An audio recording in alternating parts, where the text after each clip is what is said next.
ഞങ്ങൾക്ക് വേണ്ടി ഭവനത്തിന്റെ അങ്കണം തുറന്നു തന്ന പുളിമൂട്ടിൽ ഭവനത്തിലെ പ്രിയ മാതാവിനോടുള്ള നന്ദി തുടക്കത്തിലേ ഞങ്ങൾ അറിയിക്കുകയാണ്. ദൈവം ഈ ഭവനത്തെ അനുഗ്രഹിക്കട്ടെ. സർവ ഐശ്വര്യവും അനുഗ്രഹവും ഈ ഭവനത്തിൽ ചൊരിയട്ടെ എന്ന് പ്രാരംഭമായി തന്നെ ഞങ്ങൾ ആശംസിക്കുകയാണ്. പല പ്രാവശ്യം മഞ്ഞാടി സഭയോടുള്ള ബന്ധത്തിൽ ഈ ദിവസങ്ങളിലൊക്കെ ഞങ്ങൾ കടന്നു വന്നിട്ടുണ്ട്. ഇന്നും സുവിശേഷ സന്ദേശവുമായിട്ട് ഇവിടെ കടന്നു വരുമ്പോൾ ഞങ്ങളുടെ മനസ്സിലൊരു ആഗ്രഹമുണ്ട്, ചില പ്രിയപ്പെട്ടവർക്ക് ഈ സന്ദേശം അനുഗ്രഹമായി തീരണം. കേൾക്കുന്ന ആർക്കും ഇത് ദോഷത്തിന് കാരണമായി തീരാതെ അവരുടെ ജീവിതത്തിന് വിശുദ്ധ തിരുവചനം ഇത് അനുഗ്രഹവും ആശ്വാസവുമായി തീരണമേ എന്ന് ഞങ്ങൾ ആഗ്രഹിക്കുന്നു, പ്രാർത്ഥിക്കുന്നു. അധികം മുഖേരയിലേക്ക് പോകാതെ ഒരു വേദഭാഗം നിങ്ങളെ വായിച്ചു കേൾപ്പിക്കുവാൻ ഞാൻ ആഗ്രഹിക്കുന്നു. വിശുദ്ധ യോഹന്നാൻ എഴുതിയ സുവിശേഷം 3-ാം അധ്യായത്തിൽ ഒരു വ്യക്തി ചോദിച്ച ഒരു ചോദ്യമാണ് ഞാൻ നിങ്ങളെ വായിച്ചു കേൾപ്പിക്കുന്നത്. ചോദിച്ച വ്യക്തിയുടെ പേര് നിക്കോദേമോസ് എന്നായിരുന്നു. അദ്ദേഹത്തിന്റെ ചോദ്യം ഈ കാലഘട്ടത്തിൽ വളരെ പ്രസക്തമാണ്. അതുകൊണ്ട് ആ ചോദ്യം ഞാൻ നിങ്ങളെ ഒന്ന് വായിച്ച് കേൾപ്പിക്കുകയാണ്. ചോദ്യം ഇതായിരുന്നു. നിക്കോദേമോസ് ചോദിച്ച ചോദ്യം യോഹന്നാന്റെ സുവിശേഷം 3-ാം അധ്യായത്തിന്റെ 4-ാം വാക്യം. അവിടെ എങ്ങനെയാണ് വായിക്കുന്നത്? മനുഷ്യൻ വൃദ്ധനായ ശേഷം ജനിക്കുന്നത് എങ്ങനെ? ചോദ്യം ഒന്നുകൂടി ഞാൻ ആവർത്തിക്കുകയാണ്. മനുഷ്യൻ വയസ്സനായ ശേഷം, മനുഷ്യൻ വാർദ്ധക്യത്തിലേക്ക് കാലെടുത്ത ശേഷം, മനുഷ്യൻ തന്റെ ജീവിതത്തിന്റെ സായാഹ്നത്തിലൂടെ കടന്നു പോകുന്ന നിമിഷങ്ങളിൽ ചോദിക്കാൻ യുക്തമായ ചോദ്യം, ഇനിയൊരു ജീവിതമുണ്ടോ, ഇനിയൊരു ജനനമുണ്ടോ, ഇനിയൊരു ഭാവിയുണ്ടോ എന്നുള്ളതൊക്കെ ആയിരിക്കാം. ഇവിടെ ഒരു വൃദ്ധനായ വ്യക്തി, ആ വ്യക്തിയുടെ ജീവിതത്തെ കുറിച്ച് വായിക്കുന്ന ചില വാക്കുകളുണ്ട്. ഞാൻ അതുകൂടി നിങ്ങളെ ഒന്ന് പറഞ്ഞ് വായിച്ചു കേൾപ്പിക്കാം. ആ വ്യക്തിയെ കുറിച്ച് വായിക്കുന്ന വാക്കിതാണ്, പരീശന്മാരുടെ കൂട്ടത്തിൽ എന്ന് പറഞ്ഞാൽ വലിയ പള്ളിഭക്തനായിരുന്നു, യഹൂദന്മാരുടെ പ്രമാണിയായി എന്ന് പറഞ്ഞാൽ ഒരു പ്രമാണിയായിരുന്നു, സാമ്പത്തികമായി വലിയ സാമ്പത്തികമൊക്കെ ഉള്ള വ്യക്തിയായിരുന്നു ഈ നിക്കോദേമോസ്. പരീശനായിരുന്നു എന്ന് പറഞ്ഞാൽ സമൂഹത്തിൽ വിലയുണ്ടായിരുന്നു. നല്ല സാക്ഷ്യമുള്ള വ്യക്തിക്ക് പരീശനെന്ന് ആ കാലഘട്ടത്തിൽ പറയാറുണ്ടായിരുന്നത്. അപ്പോൾ പരീശനായ വ്യക്തി, പ്രമാണിയായ വ്യക്തി മാത്രവുമല്ല, മറ്റൊരു ഭാഗത്ത് ഇപ്രകാരം കൂടി അദ്ദേഹത്തെ കുറിച്ച് വായിക്കുന്നുണ്ട്. യേശു നിക്കോദേമോസിനോട് പറയുന്ന വാക്ക് ഇങ്ങനെയാണ്, നീ യഹൂദന്മാരുടെ ഒരു ഉപദേഷ്ടാവ് ആയിരുന്നിട്ടും ഇതൊന്നും അറിയുന്നില്ല എന്ന് ചോദിക്കുന്നുണ്ട്. അങ്ങനെയാണെങ്കിൽ ഇങ്ങനെ പറയാം, നല്ല പഠിപ്പുള്ള, നല്ല പണമുള്ള, നല്ല പ്രശസ്തനായ ഒരു വ്യക്തിയായിരുന്നു ഈ വൃദ്ധനായ നിക്കോദേമോസ് എന്ന് പറയുന്ന വ്യക്തി. പള്ളിയിൽ പോകാൻ സ്ഥാനമുണ്ട്, സമൂഹത്തിൽ ഇറങ്ങിയാൽ സ്ഥാനമുണ്ട്, എവിടെയും ആളുകൾ മാനിക്കുന്ന വ്യക്തിയായിരുന്നുവെങ്കിലും അദ്ദേഹത്തിനും ജീവിതത്തിൽ ഏത് മനുഷ്യനും സംഭവിക്കുന്നത് പോലെ വാർദ്ധക്യത്തിന്റെ ആ പടവുകളിലേക്ക് അദ്ദേഹവും തന്റെ ജീവിതത്തിൽ കാലെടുത്തു വെച്ചപ്പോൾ ദൈവസന്നിധിയിൽ നിന്നുകൊണ്ട് ഈ നിക്കോദേമോസ് ചോദിച്ച ചോദ്യമാണ്, പ്രിയമുള്ളവരെ, ദേശവാസികളായ നിങ്ങളോട് ഞാൻ വായിച്ചു കേൾപ്പിച്ചത്, മനുഷ്യൻ വൃദ്ധനായ ശേഷം ജനിക്കുന്നത് എങ്ങനെ? പലപ്പോഴും ആളുകൾ ഞങ്ങളോട് ചോദിക്കും, എന്തിനാ നിങ്ങൾ ഇങ്ങനെ ഓരോ കവലകളിലേക്ക് കടന്നുപോയി, എന്തിനാ നിങ്ങൾ ഇങ്ങനെ ഓരോ തെരുവോരങ്ങളിലേക്ക് കടന്നുപോയി, എന്തിനാ നിങ്ങൾ ഇങ്ങനെ ഓരോ സ്ഥലങ്ങളിൽ പോയി സുവിശേഷം അറിയിക്കുന്നത്? വേണമെങ്കിൽ ആളുകൾ നിങ്ങളുടെ പള്ളിയിലോ എവിടെയെങ്കിലും വന്ന് സുവിശേഷം കേൾക്കത്തില്ലേ എന്ന് ചോദിക്കും. എന്നാൽ ഞാൻ ഇങ്ങനെ പറയട്ടെ, ഒരു വലിയ വസ്തുത ഈ വാക്യം നിങ്ങളോട് പറയുന്നുണ്ട്. വാർദ്ധക്യം എന്ന ഒരു കാലഘട്ടം, അത് എല്ലാവർക്കും ഉണ്ടാകാവുന്ന ഒരു കാലഘട്ടമാണ്. വാർദ്ധക്യം എന്ന് പറയുന്നത് ഒരുപക്ഷെ നമ്മൾ ചിന്തിക്കും വയസ്സായി എന്ന് നമ്മൾ ചിന്തിക്കുന്ന ഒരു കാര്യം ഞാൻ നിങ്ങളോട് ഇങ്ങനെ പറയട്ടെ, നമ്മുടെ മനസ്സിന് വയസ്സായില്ല എങ്കിൽ ശരീരം വേഗത്തിൽ വയസ്സാകുകയില്ല കേട്ടോ. ആരെങ്കിലും എനിക്ക് വയസ്സായി, ഇനി എന്നെ കൊണ്ട് ഒന്നിനും കൊള്ളത്തില്ല എന്ന് ചിന്തിച്ചുകൊണ്ടിരിക്കുന്നുണ്ടെങ്കിൽ പ്രിയമുള്ളവരെ ഞാൻ പറയട്ടെ, ആ ശരീരം ഊർജ്ജസ്വലമായിട്ടിരിക്കുന്നിടത്തോളം കാലം നിങ്ങളെ കൊണ്ട് ഇനിയും ഒരുപാട് കാര്യങ്ങൾ ചെയ്യുവാനായിട്ട് സാധിക്കും. വാർദ്ധക്യം ശരീരത്തിനെ പിടിക്കുന്നതിന് മുമ്പ് മനസ്സിനെയാണ് കയറി പിടിക്കുന്നത്. അതുകൊണ്ട് മനസ്സിലാരും വൃദ്ധരാണ് എന്ന് ചിന്തിക്കാതെ ഒരു വ്യക്തിയോട് ഇപ്രകാരം ചോദിച്ചു, താങ്കൾക്ക് എത്ര വയസ്സുണ്ട് എന്ന് ചോദിച്ചപ്പോൾ അദ്ദേഹം ഇങ്ങനെ ഒരു വാക്ക് പറഞ്ഞു, എനിക്കിപ്പോ 16 വയസ്സുണ്ട്, പക്ഷെ കഴിഞ്ഞ 50 വർഷമായിട്ട് ഞാൻ ഈ 16ാമത്തെ വയസ്സിൽ നടക്കുകയാണെന്ന് പറഞ്ഞു. അപ്പോൾ അദ്ദേഹത്തിന്റെ വയസ്സ് നിങ്ങൾക്ക് ഏകദേശം കണക്ക് കൂട്ടുവാനായിട്ട് സാധിക്കുമല്ലോ. തന്റെ 66ാമത്തെ വയസ്സിലും ആ വ്യക്തി ഞാനൊരു യുവാവാണ് ചിന്തിക്കുന്നുവെങ്കിൽ അതാ വേണ്ടത് കേട്ടോ. യൗവനത്തിന്റെ ആരോഗ്യത്തോടെ മനസ്സിനെ ഒരു യൗവനക്കാരനെ തന്നെ മുമ്പോട്ട് കൊണ്ടുപോകുവാൻ ദൈവം നിങ്ങളെ സഹായിക്കുന്നു. എന്നാല് പലപ്പോഴും വാർദ്ധക്യം ചില തിരിച്ചറിവുകളുടെ കാലമാണ്. ചെറുപ്പക്കാർക്ക് നമുക്കറിയാം, ഈ ദിവസങ്ങളിലൊക്കെ റോഡിലൂടെയൊക്കെ നടക്കുമ്പോൾ ചില ചെറുപ്പക്കാർ വണ്ടി എടുത്തോണ്ട് പോകുന്നതൊക്കെ കാണാനായിട്ട് സാധിക്കും. ഒരു ലക്കും ഒരു തിരിച്ചറിവും ഇല്ലാതെ ഭയങ്കര സ്പീഡിലൊക്കെ വണ്ടി എടുത്തോണ്ടൊക്കെ പോകും. മാത്രമല്ല, ഞങ്ങളൊക്കെ എവിടെയെങ്കിലും നിന്ന് സുവിശേഷം പ്രസംഗിക്കുമ്പോൾ പലപ്പോഴും ഇവർക്ക് വേറെ പണിയൊന്നുമില്ല എന്നൊക്കെ പറഞ്ഞ് അല്പം പുച്ഛത്തോടെ നോക്കുന്നത് ഈ ചെറുപ്പക്കാരായിട്ടുള്ള വ്യക്തി. എല്ലാവരെയും ചേർത്തല്ല കേട്ടോ ഞാൻ പറയുന്നത്. കഴിഞ്ഞ ദിവസം ഞാൻ 1-2 സ്ഥലങ്ങളിൽ പോയപ്പോൾ വളരെ മിടുക്കന്മാരായ ചില ചെറുപ്പക്കാരെ കണ്ടു. 30-40 വയസ്സൊക്കെയുള്ള ആ പ്രിയപ്പെട്ടവര്. കഴിഞ്ഞ ദിവസം ഞാൻ ഹോസ്പിറ്റലിൽ പോയപ്പോൾ ഒരു യൗവനക്കാരനെ കണ്ടു. അദ്ദേഹം ചെറുപ്പക്കാരനാ, പക്ഷേ അദ്ദേഹം തിരിച്ചറിവുള്ള വ്യക്തിയാ. കാരണം എന്താണെന്നറിയാമോ? തന്റെ ചെറുപ്പക്കാരിയായ ഭാര്യ വലിയൊരു മാരക രോഗത്താൽ ഹോസ്പിറ്റലിൽ കിടന്ന് മരണത്തോട് മല്ലടിക്കുന്ന നിമിഷത്തിലായിരുന്നു ഞാൻ ആ ചെറുപ്പക്കാരനെ കണ്ടത്. ഇന്നലെ രാത്രിയിൽ നടന്ന കാര്യമാണ് ഞാൻ പറയുന്നത്. പക്ഷേ ആ വ്യക്തി ഞാനൊരു ദേവദാസനാണ് എന്ന് കണ്ടപ്പോൾ എന്റെ അടുക്കളയിൽ കയറുന്നു വന്നിട്ട് വളരെ ആത്മാർത്ഥതയോടെ എനിക്ക് യേശുവിനെ കുറിച്ച് അറിയണമെന്ന് പറയുവാനായിട്ടിടയായി, പ്രാർത്ഥിക്കണമെന്ന് പറയുവാനായിട്ടിടയായി. ജീവിതത്തിലെ ചില വെല്ലുവിളികൾ വരുമ്പോൾ ചെറുപ്പക്കാരും ദൈവത്തിലേക്ക് തിരിയുമെന്ന് കാണാനായിട്ട് സാധിക്കും. അതിന് മുമ്പുള്ള മറ്റൊരു ദിവസം ഒരു കടയിലേക്ക് ചെന്നപ്പോൾ അവിടെ സെയിൽസ്മാൻ ആയിട്ട് നിൽക്കുന്ന വ്യക്തിയും അദ്ദേഹവും ചെറുപ്പക്കാരനാ. പക്ഷെ അദ്ദേഹവും എനിക്ക് യേശുവിനെ അറിയണമെന്ന് പറയുവാനായിട്ടിടയായി. എല്ലാ ചെറുപ്പക്കാരെയും കുറിച്ച് ആർക്കും വെളിവില്ല എന്നോ സുബോധമില്ല എന്നൊന്നുമല്ല ഞാൻ നിങ്ങളോട് പറഞ്ഞതെന്ന് പറയാൻ വേണ്ടി ഇത്രയും കാര്യം ഞാൻ പറഞ്ഞത്. എന്നാൽ വാർദ്ധക്യമാണ് തിരിച്ചറിവിന് ഏറ്റവും മനോഹരമായ കാലം. നല്ല സുഹൃത്തുക്കൾ ആരാണ് എന്ന് തിരിച്ചറിയുവാൻ, മക്കൾ എങ്ങനെയുള്ളവരാണ് എന്ന് തിരിച്ചറിയുവാൻ, ജീവിതത്തിൽ ചില നേട്ടങ്ങളും കോട്ടങ്ങളും എപ്രകാരമായിരുന്നു തിരിച്ചറിയുവാൻ, ജീവിതത്തിന്റെ അർത്ഥവും ആവേശവും ലക്ഷ്യവും തിരിച്ചറിയുവാൻ ദൈവം നൽകിയിരിക്കുന്ന ഏറ്റവും മനോഹരമായ കാലമാണ് വാർദ്ധക്യകാലം. ഞാൻ ഇത്രയും പറഞ്ഞത് എന്തിനാണെന്ന് വെച്ചാൽ, പലപ്പോഴും വാർദ്ധക്യം നമ്മുടെ ചില ബന്ധനങ്ങളും നൽകും. വയസ്സായി അടങ്ങി ഒതുങ്ങി അവിടെയെങ്കിലും ഇരുന്നോളാൻ മക്കളൊക്കെ പറയുമ്പോൾ പലപ്പോഴും വീടിന്റെ 4 ചുവരുകളിൽ നമ്മൾ ഒതുങ്ങാനായിട്ട് ഇടയായിത്തീരും. ആഗ്രഹമുണ്ട്, പല സ്ഥലങ്ങളിലും സഞ്ചരിക്കണമെന്ന് ആഗ്രഹമുണ്ട്. പക്ഷെ ശരീരം സമ്മതിക്കുന്നില്ല, മക്കൾ സമ്മതിക്കുന്നില്ല. വീട്ടിൽ അടങ്ങി ഒതുങ്ങിയിരിക്കുന്ന കാലഘട്ടം. പ്രിയമുള്ളവരെ, എനിക്കൊരു കാര്യം ഉറപ്പുണ്ട്, എന്റെ ശബ്ദപരിധിയിൽ ജീവിതത്തിന്റെ സായാഹ്നത്തിലേക്ക് അടുത്ത പല പ്രിയപ്പെട്ടവരും എന്നെ ശ്രദ്ധിക്കുന്നുണ്ട് എന്ന് എനിക്കറിയാം. ഞാൻ നിങ്ങളോട് പറയട്ടെ, വാർദ്ധക്യത്തിന്റെ സായാഹ്നത്തിൽ ചില തിരിച്ചറിവുകൾ നിങ്ങൾ ചിന്തിച്ചുകൊണ്ടിരിക്കുന്ന ഈ നിമിഷങ്ങളിൽ നിങ്ങളുടെ സ്വന്തം ജീവിതത്തോട് ചോദിക്കാനുള്ള ഒരു ചോദ്യമായിട്ടാണ് ഞാൻ നിങ്ങളുടെ മുമ്പിലേക്ക് കടന്നു വന്നത്. ചോദ്യം ഇതാണ്: ഇനി വയസ്സായല്ലോ, ഇനിയൊരു ജീവിതമുണ്ടോ, ഇനിയൊരു ജനനമുണ്ടോ, ഇനിയൊരു ഭാവിയുണ്ടോ? ഈ ചോദ്യത്തിന് വ്യക്തമായ ഉത്തരം പറയുവാൻ സാധിക്കുന്ന ഒരു പുസ്തകം ഉണ്ട്. ആ പുസ്തകത്തിന്റെ പേരാണ് ഞങ്ങളുടെ കയ്യിലിരിക്കുന്ന വിശുദ്ധ വേദപുസ്തകം. ഒരു കാര്യം കൂടി ഞാൻ പറയട്ടെ, ഏത് മനുഷ്യനും മരിക്കുമെന്നുള്ളതിൽ യാതൊരു സംശയവുമില്ല.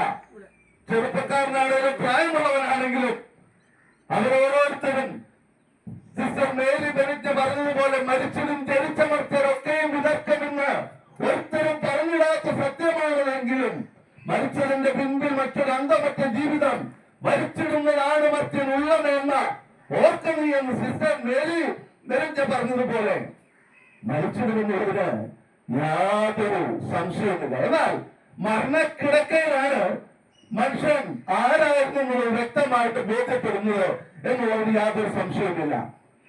ദൈവവചന ശുശ്രൂഷകർ എന്നുള്ള നിലയിൽ പല വ്യക്തികളുടെയും മരണക്കിടക്കയുടെ മുമ്പിൽ ഞങ്ങൾക്ക് കടന്നു പോകുവാൻ പലപ്പോഴും ഇടയായിട്ടുണ്ട്. ചില വ്യക്തികൾ മരണത്തെ നോക്കി പുഞ്ചിരിച്ചുകൊണ്ട് മരണത്തെ നേരിടുന്ന ചിത്രം ഞങ്ങൾ കണ്ടിട്ടുണ്ട്. എപ്പോഴാണെന്നറിയാമോ? ആ പുഞ്ചിരിക്കുന്ന വ്യക്തികളുടെ മുഖത്ത് മരണക്കിടക്കിൽ ഒരു പ്രസന്നതയുണ്ട്.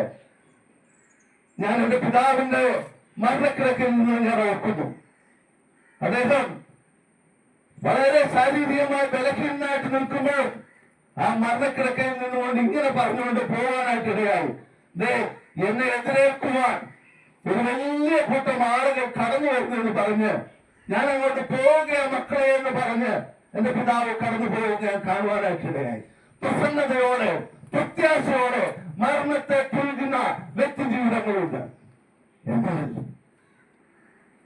ഭീതിയോടെ ഇനി എന്താ എന്ന് ചോദിച്ചുകൊണ്ട്, ഇല്ല ഇനി എനിക്കൊരു ജീവിതമില്ലല്ലോ, എന്റെ കാലം കഴിഞ്ഞല്ലോ എന്ന് ചിന്തിച്ച് ലക്ഷ്യമില്ലാതെ അന്ധകാരത്തിലേക്ക് കൂട്ടുവെക്കുന്ന ചില ജീവിതങ്ങളും നമുക്ക് കാണുവാനായിട്ട് സാധിക്കും. അതുകൊണ്ട് ഞാൻ ആദ്യം പറഞ്ഞതുപോലെ ഇങ്ങനെ പറയട്ടെ, വാർദ്ധക്യം ചില തിരിച്ചറിവുകളുടെ കാലമാണ്. വാർദ്ധക്യം ചില ഒരുക്കങ്ങളുടെ കാലമാണ്. വാർദ്ധക്യം ചില കാര്യങ്ങളെ മനസ്സിലാക്കി മുമ്പോട്ട് പോകുവാൻ ഇടയാകേണ്ട കാലമാണ്. ഈ വ്യക്തിയെ കുറിച്ച് ഞാൻ പറഞ്ഞു, നിക്കോദീമോസ്. അദ്ദേഹം എന്ത് ചെയ്തെന്നറിയാമോ? തന്റെ വാർദ്ധക്യത്തിൽ തനിക്ക് പണമുണ്ടെങ്കിലും തനിക്ക് പ്രശസ്തി ഉണ്ടെങ്കിലും തനിക്ക് അറിവുണ്ടെങ്കിലും അദ്ദേഹം മനസ്സിലാക്കി, ഇതിനപ്പുറം ഒരു കാര്യം എനിക്ക് മനസ്സിലാകണം, ഇനിയൊരു ജീവിതമുണ്ടോ, ഇനിയൊരു ജന്മമുണ്ടോ.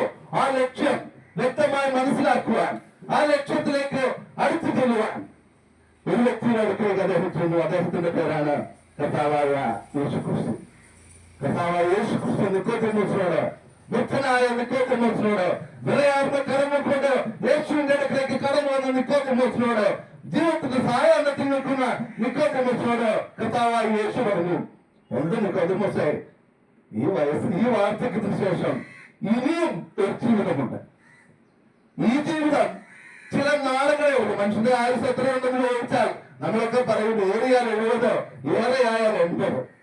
എന്നാൽ ഇനിയുള്ളൊരു ജീവിതം 70, 80 എന്നുള്ള കണക്കുള്ള ഒരു ജീവിതമല്ല. വിശുദ്ധ വേദപുസ്തകം ഇനിയുള്ള ഒരു ജീവിതത്തെ വിളിക്കുന്ന പേര് നിത്യ ജീവിതമെന്നാണ്. നിത്യതയോളം നിലനിൽക്കുന്ന ജീവിതം. അപ്പോ ഞാൻ ഇങ്ങനെ ചോദിക്കേണ്ട പ്രിയമുള്ളവരെ, വാർദ്ധക്യം ഒന്നിന്റെയും അവസാനമല്ല. വാർദ്ധക്യം ചിലതിന്റെ തുടക്കമാണ്, ചില തിരിച്ചറിവുകളുടെ തുടക്കം. ആ തിരിച്ചറിവിൽ നിത്യജീവനിലേക്ക് കടന്നു പോകുവാൻ ഈ വ്യക്തിക്ക് സാധിച്ചത് എങ്ങനെയാണ് എന്ന് വേഗത്തിൽ ഞാൻ നിങ്ങളോട് പറഞ്ഞ വാക്കുകൾ അവസാനിപ്പിക്കുക. യേശുവിനോട് നിക്കോദീമോസ് ചോദിച്ചു, യേശുവേ, എങ്ങനെയാണ് വാർദ്ധക്യത്തിൽ എനിക്ക് ജനിക്കുവാൻ കഴിയുന്നത്? സുഹൃത്തെ, വാർദ്ധക്യത്തിൽ ജനിക്കണമെന്നല്ലോ പറഞ്ഞത്. വീണ്ടും ജന്മത്തിന് പ്രായം ഒരു തടസ്സമല്ല എന്ന് പറയുവാനാ ഈ വ്യക്തിയുടെ ഉദാഹരണം ഞാൻ നിങ്ങളെ എടുത്തു കാണിക്കുവാനായിട്ട് ഇടയായത്. എങ്ങനെയാണെന്നറിയാമോ മറ്റൊരു ജനനം നടക്കുന്നത്? ഈ ഭൂമിയിൽ ജഡത്താലുള്ള ജനനം പോലെ കർത്താവ് പറഞ്ഞു, ആത്മാവിലൊരു ജനനമുണ്ട്. അതെങ്ങനെയാ ആത്മാവിൽ ജനിക്കാൻ പറ്റുന്നത്? ജഡത്തിലെ ജന്മം നമുക്കറിയാം, അമ്മയുടെ വയറ്റിലൂടെ കടന്ന് ഒരു ശിശുവായി ഭൂമിയിൽ വന്ന് പറക്കാൻ പറ്റാത്ത ഒരു കുഞ്ഞായിട്ട് ഈ ഭൂമിയിൽ പിറന്നു വീണതിനു ശേഷം അമ്മയുടെ താരാട്ടിൽ ആളുകൾ ഏറ്റുവാങ്ങി കൈകളും കാലുകളും നടക്കുവാൻ ശക്തരായി പിന്നീടാണ് പ്രപഞ്ചത്തിൽ കഴിവുള്ള പുരുഷനായിട്ട് സ്ത്രീയായിട്ട് മനുഷ്യൻ തീരുന്നതെങ്കിൽ അത് ജഡത്താലുള്ള ജനനം. എന്നാൽ അതല്ല, ആത്മാവിൽ മറ്റൊരു ജനനമുണ്ടെന്നാണ് വിശുദ്ധ വേദപുസ്തകം പറയുന്നത്. ആത്മാവിലുള്ള ജനനം എങ്ങനെയാണെന്നറിയാൻ വൃദ്ധനായ പഠിപ്പുള്ള പ്രമാണിയായ നിക്കോദീമോസ് യേശുവിനോട് ചോദിച്ചു, ആത്മാവിനായുള്ള ജനനം എങ്ങനെയാ? അമ്മയുടെ വയറ്റിൽ കിടന്നിട്ടാണോ ഇനിയും ആത്മാവിനായുള്ള ജനനം? യേശു പറഞ്ഞു, അല്ല നിക്കോദീമോസേ, ഇനി നീ അമ്മയുടെ വയറ്റിൽ കിടക്കണ്ട, ആത്മാവിൽ ജനിക്കുവാൻ. പിന്നെ എന്ത് ചെയ്യണം യേശുവേ എനിക്ക് ആത്മാവിൽ ജനിക്കുവാൻ? കർത്താവായ യേശു തിരുവചനത്തിലെ മറ്റൊരു ഭാഗം എടുത്തുകൊണ്ട് ഞാൻ ഇങ്ങനെ പറയുക, വ്യക്തമായിട്ട് ദൈവ കുടുംബത്തിൽ എങ്ങനെ മനുഷ്യൻ ജനിക്കാമെന്ന് വിശുദ്ധ വേദപുസ്തകം വ്യക്തമായി പറയുന്നുണ്ട്. അതിന് ഉദരത്തിൽ കിടക്കേണ്ട ആവശ്യമില്ല. പകരം എന്ത് ചെയ്യണം? വിശുദ്ധ വേദപുസ്തകം പറയുന്നു, ദൈവ കുടുംബത്തിൽ ദൈവ പൈതലായി ജനിക്കണം. ദൈവ പൈതലായി ദൈവ കുടുംബത്തിൽ ജനിക്കുന്നത് എപ്രകാരമാണ് എന്ന് വിശുദ്ധ വേദപുസ്തകം പറയുന്നത് എന്താണെന്ന് അറിയാമോ? യോഹന്നാൻ 1:12. അവരെ കൈക്കൊണ്ട് അവന്റെ നാമത്തിൽ വിശ്വസിക്കുന്ന ഏവർക്കും ദൈവമക്കളാകുവാൻ ദൈവം അധികാരം കൊടുത്തു. ആത്മാവിനുള്ള ജന്മം എപ്പോഴാണ് എന്ന് ചോദിച്ചാൽ ആത്മാവിന്റെ നായകനായ യേശുവിനെ കണ്ടുമുട്ടുകയാണ് അത് ആരംഭിക്കുന്നത്. എന്തുകൊണ്ടാണ് യേശുവിനെ ആത്മാവിന്റെ നായകൻ എന്ന് പറഞ്ഞത് എന്ന് ചോദിച്ചാൽ യേശു മനുഷ്യന് ഈ ആത്മാവിനെ പകർന്നു വന്ന ദൈവമാണ്. ഈ ആത്മാവിനെ മനുഷ്യ ശരീരത്തിൽ നൽകിയ ദൈവം ആത്മാവിന് അനന്തതയാണ് പ്രിയമുള്ളവരുള്ളത്. ഈ ആത്മാവിനെ നമ്മൾ ചെയ്യേണ്ട ഒരു കാര്യം, ഈ ആത്മാവ് ദൈവസഭയിലേക്ക് കടന്നു ചെല്ലണമെങ്കിൽ ദൈവവുമായിട്ടുള്ള ബന്ധത്തിലേക്ക് നമ്മുടെ ആത്മാവ് ആയിത്തീരണം. ചോദ്യം നിങ്ങളെ പക്ഷേ എന്നോട് ചോദിക്കാം, അപ്പോൾ ഇപ്പോൾ മനുഷ്യൻ ദൈവവുമായിട്ട് ബന്ധമില്ലേ? ഞാൻ ഇങ്ങനെ പറയട്ടെ, ദൈവം മനുഷ്യനെ സൃഷ്ടിച്ചത് ദൈവവുമായിട്ടുള്ള ബന്ധത്തിൽ ജീവിക്കുവാനാണ്. എന്നാൽ മനുഷ്യൻ എപ്പോൾ പാപിയായോ അന്ന് അവന് ദൈവവുമായിട്ടുള്ള ബന്ധം നഷ്ടപ്പെട്ടു. ആദ്യ മനുഷ്യനായ ആദാമിനാൽ ദൈവവുമായിട്ടുള്ള ബന്ധം നഷ്ടപ്പെട്ട മനുഷ്യനെ ദൈവം വിളിക്കുന്നത് ദൈവമക്കൾ എന്നല്ല, പകരം വിളിക്കുന്നത് പിശാചിന്റെ അടിമയെന്ന. എന്നാൽ ആദാമിന്റെ പാപത്തിലൂടെ ദൈവവുമായിട്ടുള്ള ബന്ധം മനുഷ്യന് നഷ്ടപ്പെട്ടപ്പോൾ ദൈവം ഒരു മുക്തിമാർഗം ഒരുക്കിയിരുന്നു. അതിപ്രകാരമായിരുന്നു, സ്ത്രീയുടെ സന്തതി സർപ്പത്തിന്റെ തലയെ തകർക്കും എന്ന് പറഞ്ഞുകൊണ്ടാണ് മുക്തിമാർഗം ഒരുക്കിയത്. എന്ന് അർത്ഥാൽ മനുഷ്യൻ തന്റെ പ്രയത്നങ്ങൾ കൊണ്ട് മോക്ഷം നേടത്തില്ല എന്ന് വിശുദ്ധ വേദപുസ്തകം വ്യക്തമായി പറയുമ്പോൾ മനുഷ്യന് മോക്ഷത്തിനുള്ള മാർഗം ആട്ടുകൊറ്റന്മാരുടെയും പശുക്കിടാങ്ങളുടെയും രക്തത്താലല്ല, പകരം ദൈവം തന്നെ മനുഷ്യനുള്ള മാർഗം, മോക്ഷത്തിനുള്ള മാർഗം ഒരുക്കി. ആ മോക്ഷമാർഗത്തിന്റെ പേരാണ് ലോകത്തിന്റെ പാപത്തെ ചുമക്കുന്ന ദൈവത്തിന്റെ കുഞ്ഞാട് എന്ന് പറഞ്ഞുകൊണ്ട് ലോകത്തിലേക്ക് കടന്നു വന്ന ദൈവ കുഞ്ഞാടായ കർത്താവായ യേശു ക്രിസ്തു. മനുഷ്യരാശിയുടെ പാപത്തിന് പരിഹാരം നൽകുവാൻ, ദിവ്യ ബലിയായി തീരുവാൻ ഈ ഭൂമിയിലേക്ക് ഇന്നേക്ക് 2000 വർഷങ്ങൾ കൊണ്ട് കടന്നു വന്ന കർത്താവായ യേശു ക്രിസ്തു എനിക്കും നിങ്ങൾക്കും പാപപരിഹാരം നൽകുവാനായി തന്റെ തിരുനിണം കാൽവരിയിലെ കൊലക്കളത്തിൽ, കാൽവരിയിലെ ആ ക്രൂശിൽ മുഴുവനായി ഒഴുക്കി. പ്രിയമുള്ളവരെ, ആ രക്തത്തിന്റെ ഓരോ തുള്ളികളും കാൽവരിയിലെ ആ ബലിപീഠത്തിൽ ഒഴുക്കിയിരുന്ന ലക്ഷ്യമുണ്ട്. അവന്റെ പുത്രനായ യേശുവിന്റെ രക്തം സകല പാപവും പോക്കി നിന്നെ ശുദ്ധീകരിക്കുന്നു. യേശുവിന്റെ രക്തത്താൽ പാപമോചനമുണ്ട് എന്ന് വിശുദ്ധ വേദപുസ്തകം പറയുമ്പോൾ കർത്താവായ യേശു ഭൂമിയിലേക്ക് വന്നത്, ആത്മാക്കളുടെ നായകനായ ക്രിസ്തു ഭൂമിയിലേക്ക് വന്നത് എന്റെ നിങ്ങളുടെ പാപത്തിന് പരിഹാരം വരുത്തി നമ്മുടെ ദൈവത്തിലേക്ക് അടുപ്പിക്കുവാനാണ്. ആദ്യ മനുഷ്യനായ ആദാമിനോട് പാപികളായി തീർന്ന മനുഷ്യരാശിയെ ആ പാപം പരിഹരിച്ച് അവനെ ദൈവത്തിലേക്ക് വീണ്ടെടുക്കുവാൻ വേണ്ടി ക്രിസ്തു ഇന്നേക്ക് 2000 വർഷം മുമ്പ് കാൽവരി ക്രൂശിൽ പരമയാഗമായി തീർന്നു. ഇനി ഒരു വാക്കുകൂടി ഞാൻ പറഞ്ഞു ഞാൻ എന്റെ വാക്കുകളെ വേഗത്തിൽ അവസാനിപ്പിക്കുക. അവനെ കൈക്കൊണ്ട് അവന്റെ നാമത്തിൽ വിശ്വസിക്കുന്നു. തന്റെ ഏകജാതനായ പുത്രനെ വിശ്വസിക്കുന്ന ഏവരും നശിച്ചു പോകാതിരിപ്പാൻ, അവർ ഇനിയും പാപത്തിൽ തുടരാതിരിപ്പാൻ, അവരുടെ പേര് പാപി എന്ന് മാറി നിന്റെ പേര് ദൈവപ്രൗഢനെന്നാക്കാൻ. ഒരുപക്ഷെ വാർദ്ധക്യത്തിലേക്ക് കടന്നു വന്നപ്പോൾ നമുക്ക് നഷ്ടപ്പെട്ടത് എന്താണെന്ന് അറിയാമോ? മോനെ മോളെ എന്ന് വിളിക്കുന്ന ചില പേരുകളാണ്. ഞാൻ ഓർക്കുന്നുണ്ട്, എന്റെ ചെറുപ്പകാലത്ത് എന്നെ സ്നേഹിക്കുവാൻ, മോനെ മോളെ എന്ന് വിളിക്കുവാൻ മാതാപിതാക്കൾ ഉണ്ടായിരുന്നു, ഗ്രാൻഡ് പേരൻസ് ഉണ്ടായിരുന്നു, അനേകരുണ്ടായിരുന്നു.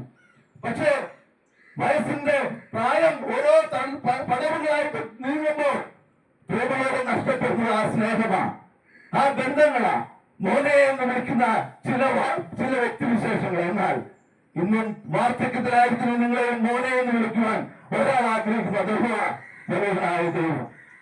എപ്പോഴാണെന്ന് അറിയാമോ ദൈവം നിങ്ങളെ മോനെ എന്ന് വിളിക്കുന്നത്? കർത്താവായ യേശുവിനെ, നിങ്ങൾക്ക് വേണ്ടി പാപപരിഹാരത്തിനായി ക്രൂശിൽ മരിച്ച യേശുവിനെ നിങ്ങളുടെ ഹൃദയത്തിലേക്ക് സ്വീകരിക്കുമ്പോൾ, നിങ്ങളുടെ ജീവിതത്തിലേക്ക് സ്വീകരിക്കുമ്പോൾ, കർത്താവായ യേശുവെ ഞാനൊരു പാപിയാണ്, എന്നാൽ എന്റെ പാപത്തിന് പരിഹാരമായിട്ടാണ് ദൈവ കുഞ്ഞാടാകുന്ന അവിടുന്ന് ക്രൂശിൽ മരിച്ചത് എന്ന് ഏറ്റുപറഞ്ഞ് സ്വീകരിക്കുമ്പോൾ നിങ്ങൾക്ക് പാപമോചനമുണ്ട്. യേശുവിന്റെ രക്തത്താൽ നിങ്ങൾക്ക് വീണ്ടെടുപ്പുണ്ട്. യേശുവിന്റെ രക്തത്താൽ നിങ്ങളുടെ ദൈവ കുടുംബത്തിലേക്ക് ദൈവം അംഗങ്ങളാക്കി തീർക്കും. കർത്താവായ യേശുവിനെ സ്വീകരിക്കുന്നവരെ ദൈവം ദൈവമക്കളാക്കി തീർക്കും. വാർദ്ധക്യത്തിൽ ജനിക്കാൻ പറ്റുമോ? തീർച്ചയായും ജനിക്കാൻ സാധിക്കും. ശാരീരിക ജനനമല്ല, ആത്മീയ ജനനം. എപ്രകാരമാണ് ആത്മീയ ജനനം സാധിക്കുന്നത്? യേശുവിനെ രക്ഷകനും കർത്താവുമായ ഹൃദയത്തിൽ സ്വീകരിക്കുമ്പോൾ ക്രൂശിൽ ഒരിക്കൽ തീരുന്നതും എന്റെ പാപത്തിന് പരിഹാരമാണ് എന്ന് ഞാൻ അംഗീകരിച്ച് ആ ക്രൂശിക്കപ്പെട്ട ക്രിസ്തുവിനെ ഹൃദയത്തിലേക്ക് സ്വീകരിക്കുമ്പോൾ വിശുദ്ധ അതുവരെ ഞാൻ നിങ്ങളോട് വായിച്ചു കേൾപ്പിച്ചതുപോലെ മറ്റൊരു ജനനം അവിടെ നടക്കില്ല. ഒരു പിതാവിന്റെ മകനായിട്ട് നിത്യപിതാവായ കർത്താവായ യേശു ക്രിസ്തുവിന്റെ മകനായി തീർന്ന് നിങ്ങൾക്ക് പുതിയ ജനനത്തിന്റെ സന്തോഷം അനുഭവിക്കുവാൻ സാധിക്കും. ഇനി നിങ്ങളെ മകനെ എന്ന് വിളിക്കുവാൻ ഒരു പിതാവ് സ്വർഗത്തിലുണ്ട് പ്രിയമുള്ളവരെ. ആ പിതാവിന്റെ അടുക്കിലേക്ക് വരുമ്പോ ആ പിതാവിന്റെ മകനായി തീരുമോ? ആ പിതാവിന്റെ മകനായി തീരുന്നവർക്ക് പ്രത്യാശയോടെ ഈ ലോക ജീവിതം കഴിഞ്ഞ് മടങ്ങിപ്പോകാൻ സാധിക്കും. അതുകൊണ്ടാണ് ഞാൻ പറഞ്ഞത്, വാർദ്ധക്യം ചില അറിവുകളുടെ കാലമാണ്, വാർദ്ധക്യം ചില തിരിച്ചറിവുകളുടെ കാലമാണ്, വാർദ്ധക്യം ചില തിരഞ്ഞെടുപ്പുകളുടെ കാലമാണ്. എന്ത് തിരഞ്ഞെടുപ്പ്? ഞാന് എന്റെ വാർദ്ധക്യം ഏതവസ്ഥയിൽ ചെലവഴിക്കണം? ഇനിയും യേശുവിന്റെ പൈതലായി ഞാൻ ജീവിക്കണമോ അതോ ലോകത്തിന്റെ മാർഗത്തിൽ ജീവിക്കണമോ? ദൈവം പൈതലായി ജീവിക്കാൻ ദൈവം നിങ്ങളെ സഹായിക്കട്ടെ. ക്രൂശ് നിങ്ങളെ മാടി വിളിക്കുന്നു, ക്രൂശിലെ സ്നേഹം നിങ്ങളെ മാടി വിളിക്കുന്നു. ക്രിസ്തുവിന്റെ രക്തം സകല പാപവും പോക്കി നിങ്ങളെ ശുദ്ധീകരിച്ചു. ദൈവ മക്കളായി തീരുമോ? ഞങ്ങൾ മതത്തിന്റെ സന്ദേശമല്ല പ്രേമകളെ നിങ്ങളോട് പറഞ്ഞത്. ഞങ്ങൾ മറ്റൊരു പ്രസ്ഥാനത്തെ ഉയർത്തുവാനല്ല കടന്നു വന്നത്. ഞങ്ങൾക്ക് ഉയർത്തുവാൻ ഒരു പേരേ ഉള്ളൂ. ആ പേര് കർത്താവായ യേശു ക്രിസ്തുവിന്റെ പേരാ. അതിലേക്ക് കടന്നു വരില്ല. ഞാൻ വാതിൽക്കൽ നിന്ന് വെക്കുന്നു. ആരെങ്കിലും എന്റെ ശബ്ദം കേട്ട് വാതിൽ തുറന്നാൽ ഞാൻ അവനോടും അവൻ എന്നോടും കൂടെ അത്താഴം കഴിച്ചു എന്ന് പറഞ്ഞ ക്രിസ്തു നിങ്ങൾ ഹൃദയവാതിൽക്കൽ നിന്ന് വിട്ടുമ്പോൾ ക്രിസ്തുവിന് വേണ്ടി ഹൃദയം തുറന്നു കൊടുക്കുമോ? ദൈവസ്നേഹത്തിന് മുമ്പിൽ നിങ്ങളെ തന്നെ സമർപ്പിക്കുമോ? എല്ലാ അനുഗ്രഹവും ഒരുപക്ഷെ എന്നെ കേൾക്കുന്നവർ വൃദ്ധന്മാരായിരിക്കാം, അല്ല നാളുകളെ നാളുകളെ വൃദ്ധരായി തീരുന്നവരായിരിക്കാം. ചെറുപ്പക്കാരെ, ഇതാവുന്നു സുപ്രസാദ കാലം. വാർദ്ധക്യത്തിന്റെ ക്ഷീണം അനുഭവിക്കുന്നവരെ, ഇതാവുന്നു സുപ്രസാദ കാലം. ഇന്ന് എന്ന് പറയുന്ന ഈ മനോഹര ദിവസത്തിൽ നിങ്ങൾ ദേശീയനായിട്ട് സമർപ്പിക്കുമോ? ഒരു ദൈവമായിട്ട് തീരുമോ? ദൈവം നിങ്ങളെ അനുഗ്രഹിക്കട്ടെ. ദൈവനാമം മഹത്വപ്പെടുമാറാണ്.